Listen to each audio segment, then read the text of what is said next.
দেৱালীতে বনাইছিলোঁ এইখিনি আপোনালোকক খালি ভিডিঅ' দিবলৈ থাকি গ'ল দেখিছেনে ভিডিঅ' আঁৰৰ কাহিনী দেই এয়া চাই থাককচোন কেনেকৈ কি কৰি আছিলোঁ এতিয়া আমাৰ ৰংগলী ৰেডি হৈ আছে ফুলৰ ৰংগলী দেই কেনেকুৱা লাগিছে আপোনালোকে কমেণ্টত জনাব আমাৰ মায়ে বনাই আছে লগতে আৰু ভাইটিয়ে ময়ো হেল্প কৰিছোঁ বাৰু নকৰা নহয় এয়া চক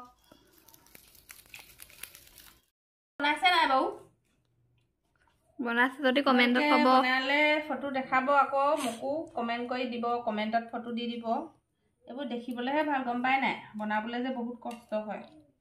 আইডিয়া লগোৱা বনোৱা এইবিলাক কালি যেন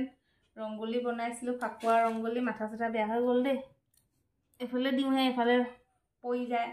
চক গাইছ কেনেকুৱা লাগিছে তোৰ জনাব দেই এয়া চাওক ফাইনেল লুক ধুনীয়াকেনে চাকি দিছোঁ গধূলি ইমান ধুনীয়া লাগিছিলে সঁচাকৈ আপোনালোকেও বনাবচোন এনেকৈ চাওকচোন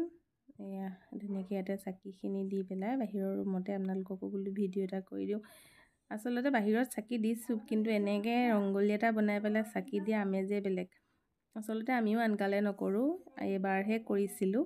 গতিকে আপোনালোককো ভাবোঁ আমাৰ হুকবোৰ অকণমান দেখুৱাই দিওঁ কেনেকুৱা লাগিছে কমেণ্ট কৰিব বা